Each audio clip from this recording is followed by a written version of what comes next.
All right, well, welcome back to operating systems. So today, basic IPC, it'll be a fun one. So who remembers what IPC stands for? What? Inter-process communication? Inter-process communication, right? Because processes by default are independent. So we need a way to send data between two processes. You've done inter-process communication before, whether or not you know it. So remember, IPC, or inter-process communication, is just transferring bytes between two or more processes. You have done this at some point in your life. Reading and writing files is an example of it. The two processes do not have to be active at the exact same time. So if one process reads from a file and then writes to a file and modifies it, and then another process later comes along and reads that file, well, technically, two processes just communicated with each other. And remember, this is also related to the read and write system calls we've seen before, because they just allow you to read and write bytes. The kernel doesn't care what they represent. And we'll see some other fun things to do. So here is a simple example that will be actually fairly useful. And it is a simple process that reads or writes everything it reads. So it reads everything from standard input and writes it to standard output. So let's just dive right into it. So in this program, we're going to create a buffer of size 4096. Why 4096? Well, we'll figure out that that is a number the kernel likes whenever we get to virtual memory. But for now, just know it's a big number that the kernel seems to like. Then we'll declare a variable called bytes read and then do a read system call from file descriptor 0. Remember, by convention, file descriptor 0 is standard input, standard out is file descriptor 1, standard error is file descriptor 2. So we will read from file descriptor 0, give it the address of that buffer, and then say we can read up to 4096 bytes, and then we check, write it, or update the bytes read variable, and then check if it is greater than 0, which means we actually have read some bytes. So we have some number greater than 0 of bytes read whenever we get into the while loop. In the while loop, we will just do a write to file descriptor 1, using that buffer, and then the number of bytes we just read in. So we will write out the number of bytes we have read in. And then we will check the return value, which is the number of bytes written, and then check if there's an error, see if it returns -1. Then otherwise, I'm going to write an assert statement. So you should write assert statements if you are making any assumptions about your code. And here I'm writing a assert statement that bytes read is always equal to bytes written, or that the kernel is always going to read or write the number of bytes I tell it to. It does not have to. If you read the documentation, it could write 0, or it could write 1 byte, 2 bytes. It could just ignore me, write 100 bytes, or do whatever. But here I'm just going to put an assert what I think is true. And the reason I do this is that if it's not true, my program will crash at this line, tell me that it's not true, tell me what line number it happened in, and then I know that, I have to rewrite my program a bit and handle that case that I was ignoring before. So you could write the case, right? I could have written this where, like, if read is a write is a partial write, well, then I can, do some pointer arithmetic and figure out where I have to continue from, and then try and write the remaining bytes, and then just do that until I write everything. Just makes the code harder to read, so I'll just put an assert there. So if it breaks out of this while loop, it means that read returned a 0 or not a 0 or less than 0, which if you read the documentation will just be 0 or -1.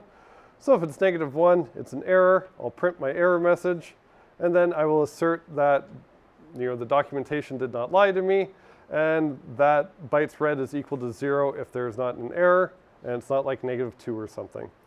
So this program seems a bit silly.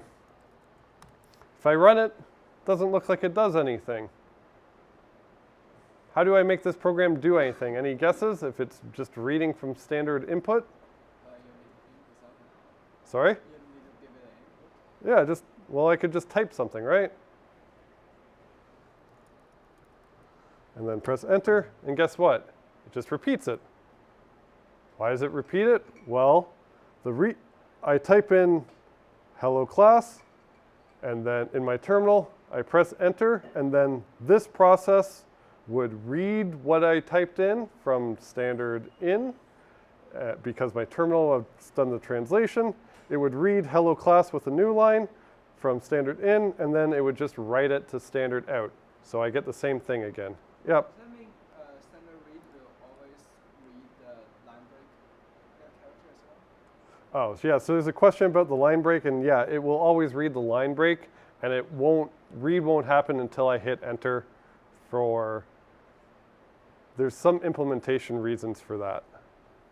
But yeah. All right, any questions about that? Seems silly? Yep. Also, what is ERR in error equals error number? This? Yeah.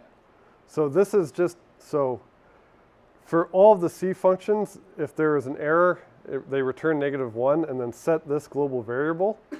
In this case, I'm just saving the value of this global variable because this P error function that uses it might also have an error in it and overwrite that. So I just want to return 0 and set my exit status equal to error no, just so I know what's going on.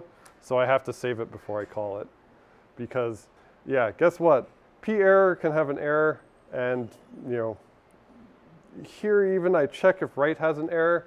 Technically, printf returns the number of bytes written as well, but no one has probably ever checked the return value of printf ever in their life.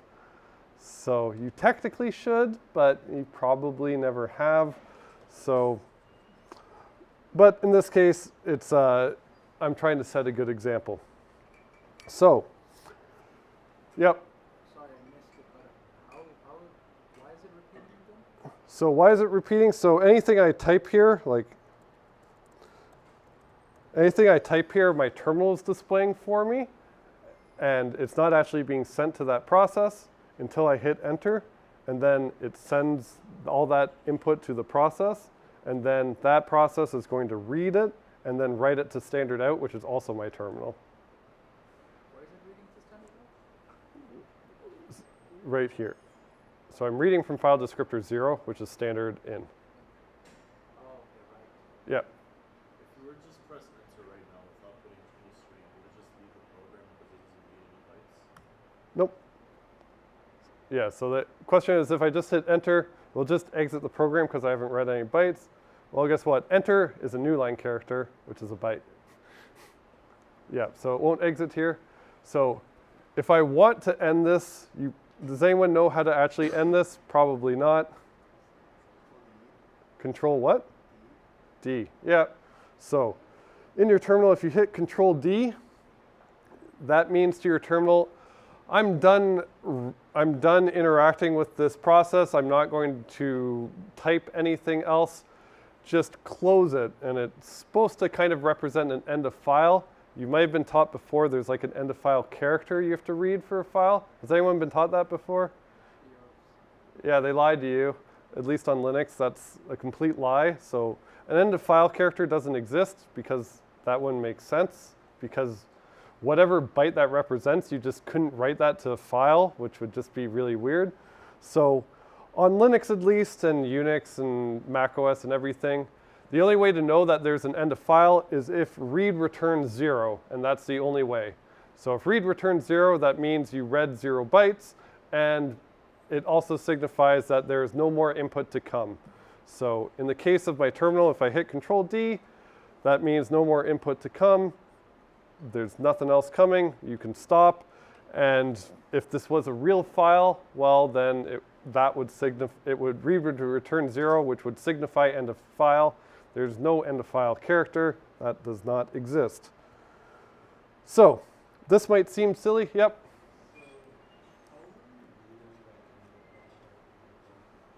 Sorry?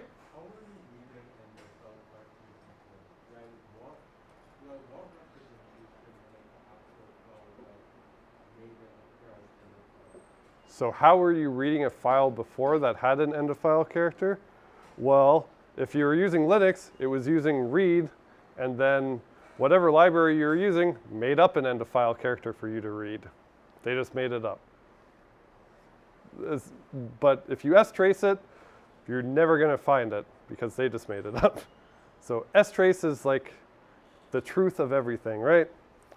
So this application seems kind of weird. Has anyone ever seen an application like this before or ever used anything called cat?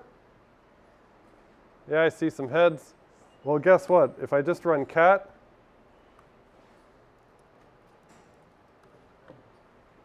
it looks like it does the same thing, but cat's useful, but this program doesn't really do anything. It just reads from 0 and writes to 1.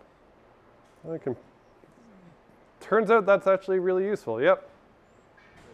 Doesn't cat just print out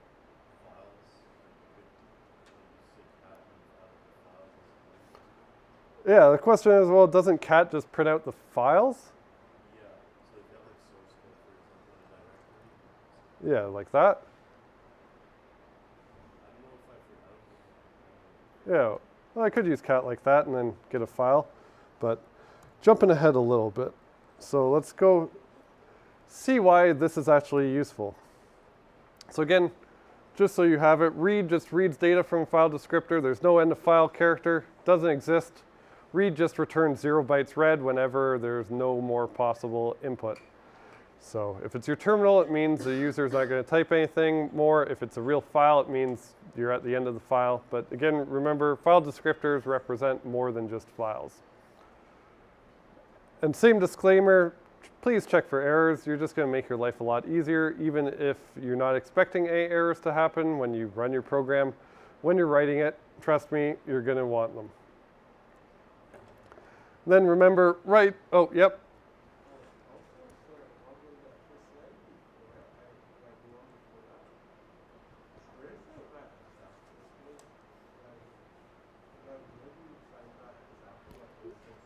So this is in a repository that you all have access to. It's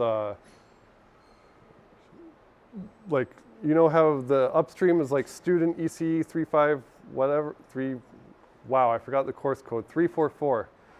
This is, instead of ECE 344, it's just called materials. And then there's lectures there, all the code's in there.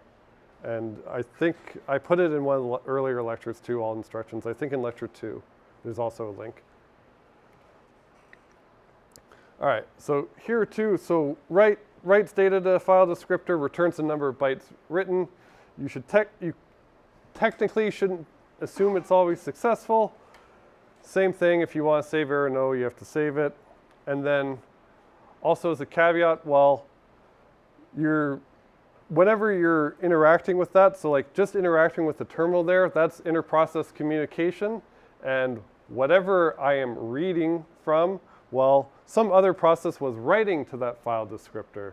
So in order to see my output there, well, whenever I typed on my keyboard, my terminal took the keys I actually pressed, converted them into, an ASCII string, and then wrote to a file descriptor that process was able to read from. Then it read whatever I typed and then wrote out, and then your terminal emulator would have read whatever string you outputted and then converted it to something you can actually read. Yep. What happens if you read when the user hasn't typed anything yet, but they also haven't pressed Control-D to end the input? Yeah, so the question is, what happens if I read before the user hit enter? Before they've input anything, but also before they've used Control-D to end. Yeah, so right now I just, right now I just ran the program and I'm in that situation where I haven't typed anything, I haven't hit Control-D, I haven't done anything. So read is a blocking system call. So it's going to sit there and wait for some data. So that's why this read system call, when I'm not doing anything, if I straced it, I would see that I have called a read and I haven't returned from it yet. So it's just going to block here, wait for input, and then whenever I hit enter, that's when read returns, and then I do my write, and then I get input, and then it goes back and does a read again. Is Yeah, write is also a blocking system call, but it's actually writing something, so it actually returns whenever it's done, which hopefully is pretty fast. Okay, so that seems kind of weird, but the standard file descriptors are actually really powerful. So there are a few rules with the standard file descriptors. So we already know that, 0, 1, and 2, there are special ones. But there are a few rules the kernel uses when a process tries to open file descriptors. So if you close a file descriptor, so say I close 0, because I'm allowed to do that, by default it's open, so I can just do a close 0, and then that process no longer has a valid file descriptor 0. Well, if I go ahead and open a file which gets a new file descriptor, the Linux rule is it will always use the lowest free number. So if I close 0 and then I open a new file, it will get file descriptor 0. If I didn't close that file, it would have got file descriptor 3 because 0, 1, and 2 are already in use. So let's see how I can take advantage of that. So here is the exact same program, except I'm going to use some arguments to main. So first, I'll check if there's greater than 2 arguments, in which case I will not do anything because I don't want to handle additional arguments. And then otherwise, I will either have 1 or 2 arguments by convention. So if I have a second argument, I'm going to assume it's a file name, and I'm going to close file descriptor 0. Now, file descriptor 0 does not refer to anything. And then I will open a file that I give as an argument. So because I close 0, whenever I open something, as long as it doesn't fail, this should get file descriptor 0. So I'm essentially replacing file descriptor 0, closing whatever it represented before, which in this case was the terminal, and replacing it with an actual file. Otherwise, I'll check for errors, and otherwise, the program's exactly the same as I had before. So now if I run this version of the program, magically, I get the output of the file that I give, right? So all I did was replace what file descriptor 0 was without changing the rest of the program. So with just doing that, well, whenever it is now reading from file descriptor 0, file descriptor 0 now represents a file. So it's just going to read from that file this time over and over again. And it's still going to write to file descriptor 1, so I'm going to see the output of that file on my terminal. So that gets to your point where, like, hey, I use cat to read a file. This is cat. So I could have done the same thing with cat as I did with mine. It's the same thing. So actually a pretty useful concept. Kind of cool, maybe not. Let's see how it could be cooler. So the nice thing about these standard file descriptors is with your shell can manipulate them for you, and suddenly a program that didn't deal with files at all can deal with files. So for example, I'll go back to the first version that just read from 0 and wrote to 1. Well, if I use my shell and do something like this, what does this mean? This means open this file, and this arrow means use it to replace file descriptor 0. So if I run this, I should get the same contents of the file without having to write any file system handling code. So my shell will open this file and then use that as file descriptor 0 whenever it runs this process.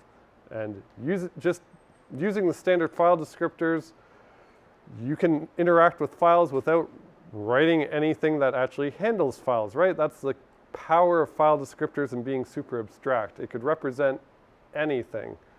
And in fact, if I use this arrow, this will change whatever standard output is to a file. So if I do something like this, well, whenever it runs this process, standard input is going to be replaced by this file, standard output is going to be replaced by this file. And if I do that, I don't get any output because I'm not using the terminal anymore. But if I go ahead and look at copy.txt, well, it's the same contents of that file. It's actually guess what? It's a copy of that file, right? I read some bytes, and then everything I read, exactly verbatim, I wrote out. So you actually, if you've ever used this command to copy files, you don't really need it. You could have just used cat. So this is just like some nicety to make your life a bit easy, but you could just use cat to copy files if you really wanted to. All right, any questions with that magic? Yep. If OpenTXT or the file descriptor that we're writing to already had content in it, would it be overridden or can we cat and Yeah, so the question is, if I do something like this, will the content be overwritten or will it just be appended to or something like that? In this case, it will be overwritten each time. So I only have one copy of the file. And in fact, you can change this if you want. So if you do something like double arrow, that means append. So if I do something like that, I'll get 2 copies into this. So if I open it, right, I have all my header files. I go down, I have it again.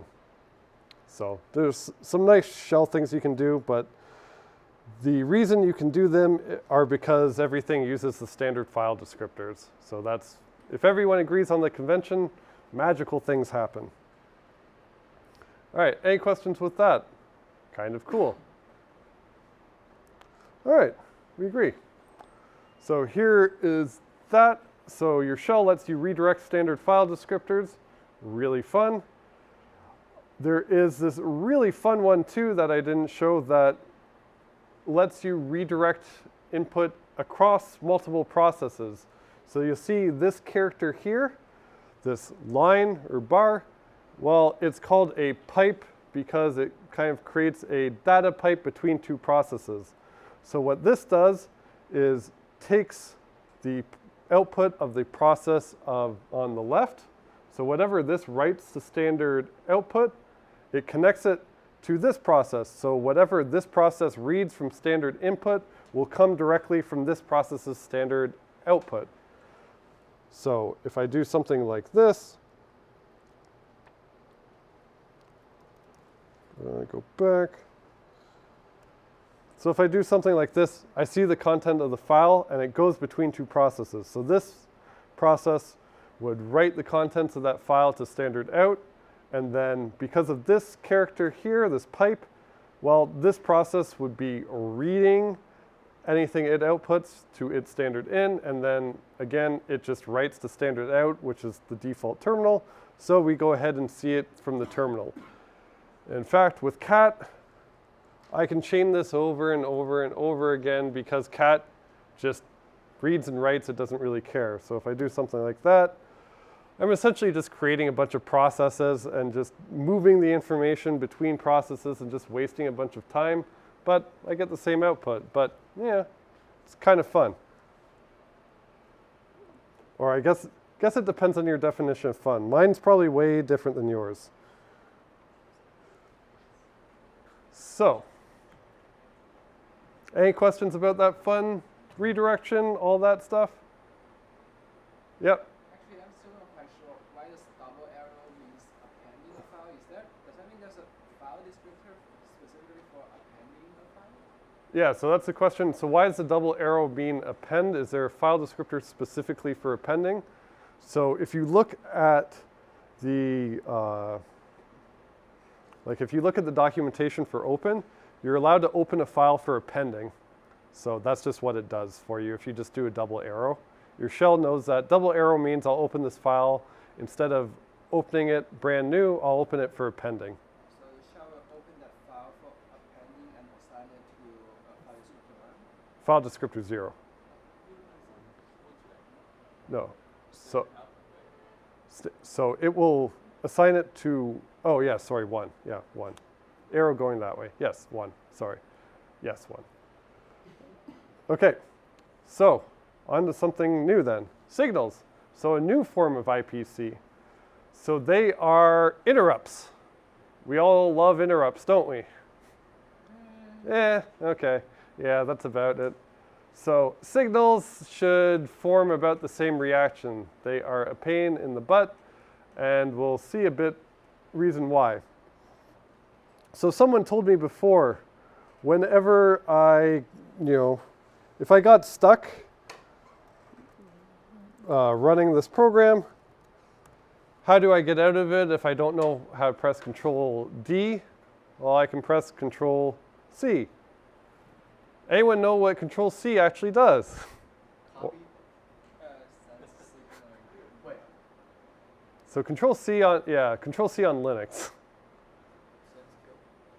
Sends kill, that's a good, I think it's just signal interrupt. a signal interrupt. Something involving signals, so someone knows something about signals already a little bit. So physically cuts off a signal. Physically cuts off, that sounds aggressive. Yeah. Does it kill the process? So in this case, it doesn't quite kill the process. It tells the process, hey, stop. So let's get into it.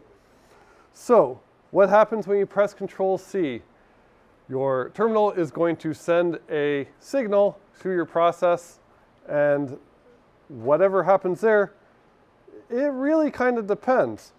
So here, Control C, it will send a signal.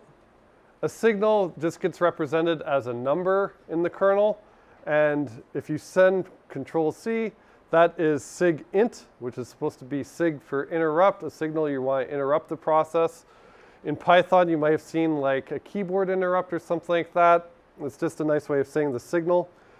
And we've written interrupt handlers before, but we haven't seen any in our C program. So by default, your programs have default interrupt handlers. So the default interrupt handler will, in the case of siginit, it will exit the process, not kill it. So the default signal handler is going to exit the process and set the exit code equal to 128 plus the signal number. Why 128 plus the signal number? They just decided that.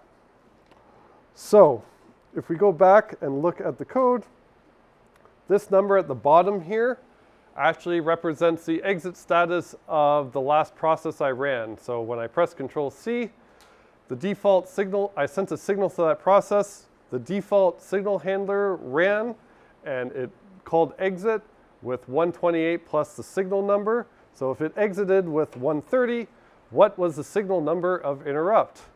Hopefully we can do basic math. 2, right? 128 plus 2 equals 130.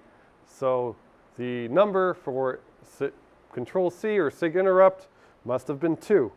And it's just a default handler. So we will go into an example of how to write your own signal handler. This is a way to piss off your friends that haven't taken this course, because you tell them Control C to terminate your program. That's not true anymore. We can do something fun. So we will declare our own interrupt handler, but here are some numbers just to help us going forward. So 2 is sig interrupt, which is supposed to mean interrupt from keyboard. You'll see 9. 9 is where we get into the term kill. So 9's a nice one, which means terminate immediately, terminate not nicely. And then there's 11 here that represents you dereferencing a null pointer or otherwise corrupting your memory. So that actually makes a signal get sent to your process. And by default, likely you have never written an interrupt handler that intercepts sig-seg, but you could if you wanted to. But by default, you'll get an exit code of what? 139 because it is 11. And then you'll see 15 sig term terminate. That basically means you want to terminate the process nicely. So that's like 15 is please terminate. 9 is terminate now, no please, no nice, not being nice. So let's get into the signal example code. So this is going to be the same program I had before, which read from standard in and wrote to standard out. In this case, I'm just going to register two signals for sig int and sig term. And then in the register signal handler, there's this sig action struct. I use this function to initialize it. And basically, if you read the documentation, you'll see that it has a field that wants a function to run whenever you get the signal. So I will tell it to call this handle signal function, which just takes a number and returns nothing. And the sig action system call actually informs the kernel, hey, for this signal, I want you to run this handler code whenever I get set that signal. So if there's an error, it wouldn't have been installed, I'll print it. Otherwise, this will run whenever I get a signal, and my implementation there is a very nice implementation indeed. It just prints, I'm ignoring you. So if I run this, what happens when I press Control C? It should ignore it, right? Oh, it died.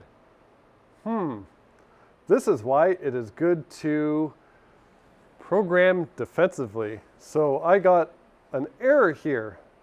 That read interrupted system call. That looks weird. Where did that come from? Well, it got -1 from this read, and then came here. Bytes read was -1. It did this. It did this p error, which is this message here. So from that, I learned that, hey, sometimes my system calls might get interrupted and I have to restart them, which is kind of annoying. But because I programmed defensively, I got to see an error instead of just my program dying unexpectedly. Because I actually checked for errors, which you should check for errors, I actually saw what happened.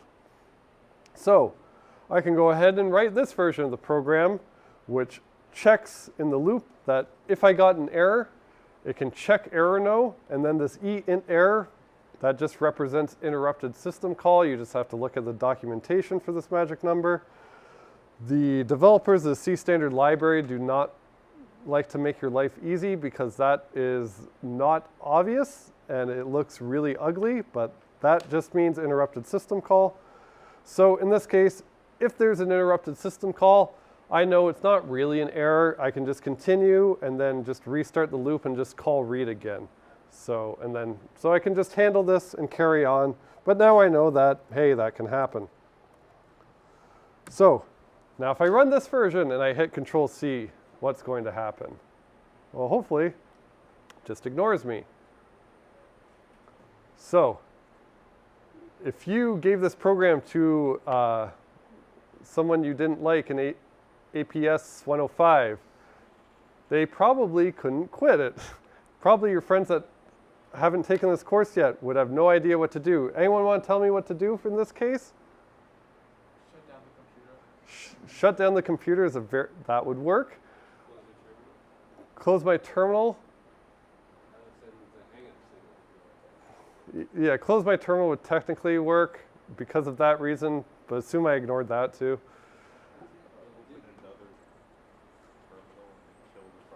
Yeah, open another terminal and kill the process. That's generally what I should do. So there's a program called PID-of that you should know how to write now if you've done Lab 1. What it will do is look up a process with this name I give it and tell you what the process ID of it is. Hopefully you could figure out how to write that if you really wanted to. Just go through proc, find names, anything that matches, print out the process ID. So if there's multiple matches, it will tell you the process ID of everything that matches. In this case, it just gives us our one process ID of something we cannot terminate. And then you said I should kill it. So yeah, so there is a way to send a process a signal in Linux. You would think the system call would be like send signal or something like that. But for reasons I have no idea why, the system call to send a signal to a process is called kill. So if I do kill and then give it the process ID, hopefully it's dead now. So let's go back over and see ignoring signal 15. So kill. By default, that will send signal 15, which is what I told you before is like, please shut down nicely. but we are allowed to ignore that too. So if I really want to shut it down, do we remember what number is the please shut down not so nicely? 9. So if I do -9, that means send signal number 9 to this process. And if I do that, hey, guess what? It's dead. It's killed.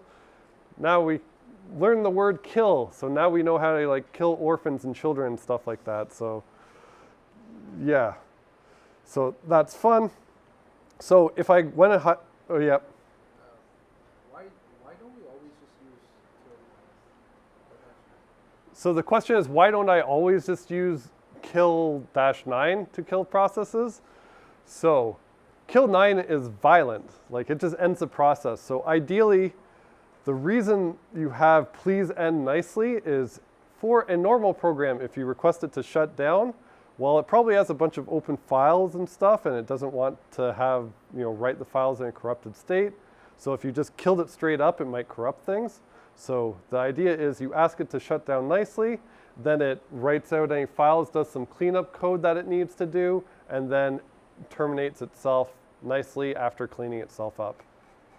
So if you do kill -9 on stuff, you are being very violent, so you might corrupt some stuff depending on what process you are killing. Yep. Does that mean we can also write a signal handler to just handle kill? Yeah, so that's a question. Does that also mean that, hey, I could just do the same thing and ignore kill? Like, in my register, whatever, I just... So to save us some time, you will get an error from that sig action thing that says you're not allowed to ignore sig kill. The kernel will not let you ignore sig kill.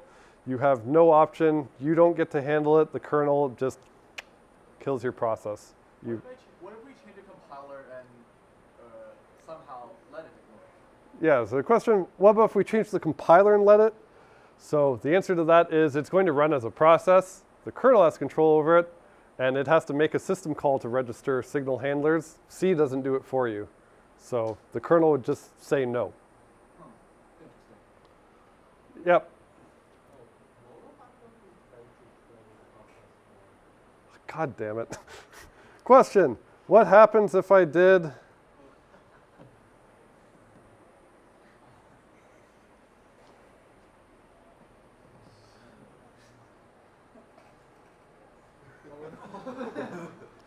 Yeah, I'm not going to type that yet. So we'll type that at the end. So where did we get to? Yeah, so we got to this where we can, send signals to processes. 9, that's the kill signal. Very violent, terminates the process. And now, it's also stupid that kill has two meanings. So kill means send a signal to a process, and then one of the signals you can send is a kill signal. So you can kill squared, however you want to call it. It's a bit, the terminology is pretty silly, but it is what it is. All right, to go to another topic before we kill things. So before I said, hey, we were using wait before, and I said there's a non-blocking version of it. So most operations are hopefully non-blocking, and that means the call returns immediately, and then you check whether or not something returns. So let's have an example where we turn wait into a non-blocking call, because by default, it's going to wait for the first child process to terminate. If I want to turn it into a non-blocking call, I have to use wait PID and then give it an option called no hang, which basically just means just check for me. And then if no child process has terminated, then it will return 0. So if we go here, we'll go back to the example where we have a child process that just sleeps for 2 seconds and terminates. And then in the parent, we will declare a variable called waitID, assign it to 0, get our W status. Yeah, it's probably fine. Then we'll declare a variable called count, which we'll just use to see how many times we call wait, and increment it each time we call wait, and just print how many times we call wait.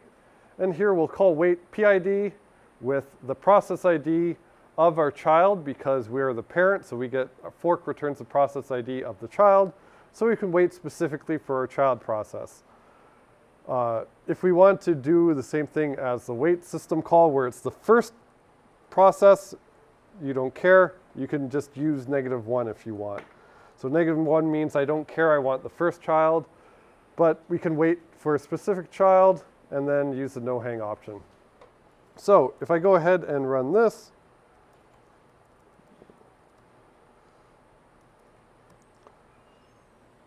whoops. Go ahead and run this. It's going to run a lot. So it did 360,000 system calls in order to, that constantly asks, hey, is the child terminated yet? Hey, is it terminated yet? Over and over and over and over and over again, which is pretty wasteful, right? That's a lot of calls that didn't do anything. So if I wanted to still pull the status of a child process but didn't want to do this many attempts, what should I do to bring down the number of attempts here and not waste my CPU? Yep. Yeah, I could probably just wait or sleep or something, right? So do something like that. So if I do something like that, you know, I only get a few attempts. 2 attempts, 2 attempts, sometimes 3 attempts. So is that actually good? What are the drawbacks of doing something like that? Yeah. Sorry?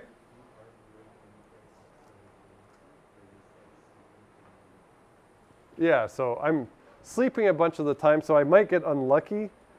Whenever I call wait, well, the child's not terminated yet, and then as soon as I go to sleep, it terminates, but I'm going to have a really bad response time because I'm not going to check again for a second. So instead of knowing instantly, I'm going to be delayed by up to a second, which is going to suck if you really depended on this to do something instantly as fast as possible. So instead of pulling, what's much faster than pulling? Interrupts. And remember before I told you that, hey, whenever your child terminates, the kernel will poke your process. Well, the poke is a signal. So whenever one of your child processes terminates, the kernel will send you a signal. What signal will it send? Well, it will send a signal called sigchild. That means whenever that happens, it means one of your child processes has terminated. So to show that it works, in my main here, I'm going to simulate, hopefully, this parent process doing something useful. So I'll just print off I'm going to sleep, and then I sleep for 9,999 seconds, which is supposed to represent it actually doing something useful instead of being super lazy.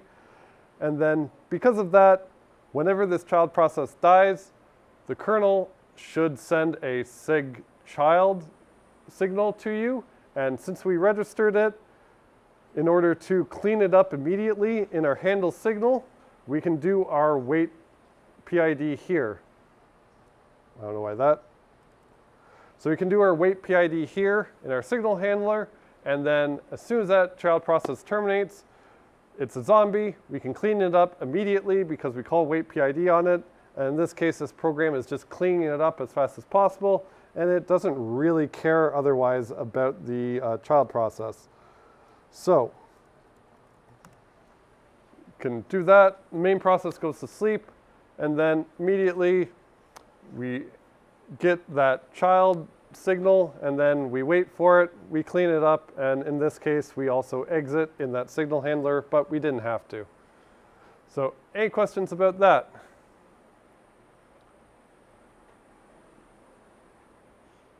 No? Okay, so we cleared up the poke. So, the last thing is more of a cautionary tale about signals and them kind of being silly. So, when you were doing interrupts before and you wrote interrupt handlers, what happened if you got like 2 interrupts and in the middle of one you got another one? You will, I think all the other interrupts when the first interrupt starts. Yeah, so if you want to, make your life easier, you would block all other interrupts while you're handling it, so you don't get any like recursive behavior or anything like that. In general, you can't really do that, and by default, that doesn't happen. So let's pick up an example where we open a file descriptor, and then in our signal handler, we're just going to try nicely to close it. So we're just going to try and nicely clean up all our resources. We'll have a print message here that says, I want to close the file and exit with what signal I got. Check for errors, otherwise we will close the file descriptor, and then I'll say print file, and then I'll say sleep. And then in the main program is just fd as a global variable, and here I just open it. So I have a bunch of print statements, so let's go ahead and run that.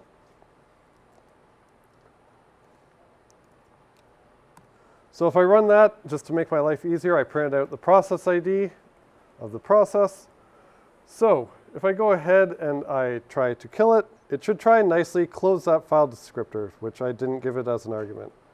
Okay, sorry. Now it opened file descriptor 4. So if I go ahead and try to kill it, I ask it nicely. It's trying to close the file. That's nice. And then while it's doing that, I can hit Control-C. So what happened here is when it was handling it, my kill closed it, came here, printed this, closed it, and then printed it, closed the file, then slept. And while it was sleeping, we got another signal, and it just started over again. So the next one printed the same thing, then tried to close that same file descriptor 4 again. And in this case, it's like doing a double free. You're not allowed to close the same file descriptor twice. So we got an error, bad file descriptor, and we exited with an error. So this, if you want to write signal handlers that are safe, you have to account for this and make sure things like this do not happen. So you have to write them in such a way that if in the middle of them you get another interrupt that runs the same function, it has to be able to run successfully, getting interrupted in the middle of it. And that is something called being re-entrant, which we will get into as a teaser for threads, because you will have to write functions like that that behave properly as soon as we get into threads, and that is where your life will get difficult. But that's just a little teaser because we're going to take a detour before we get to threads, so we can wait a bit for that. But yeah, that's just to give you a little taste. And also some other terminology. So we're going to look at some, I looked at the feedback. People wanted to write their own operating system, so we'll look at some code that is an operating system that you should be able to understand completely, that actually works completely, and it's written in RISC-V, so we'll use some terminology. So on RISC-V, there are 3 terms for interrupts on the CPU. There's like an interrupt, which is triggered by hardware, like some interacting with a keyboard or something like that. Then there's an exception, which are always triggered by instructions. So like if you divide by 0 or have some illegal memory accesses, that will trigger an exception, which looks like an interrupt. And by default, the kernel is going to handle this, but the process can optionally handle this through signals. And then a trap is you're just transferring control to a trap handler, and that can happen by an exception or an interrupt, and that is basically your interrupt handler code. So an example of this would be like a system call. So that is a requested trap. I can execute an instruction. It does an interrupt, and the kernel handles it for me. So that's it. We've explored some basic IPC, read and write crawls, redirecting standard file descriptors being useful, and then signals, and killing processes. So now we can use the word kill, which is lots of fun. So just remember, pulling for you, we're all in this together.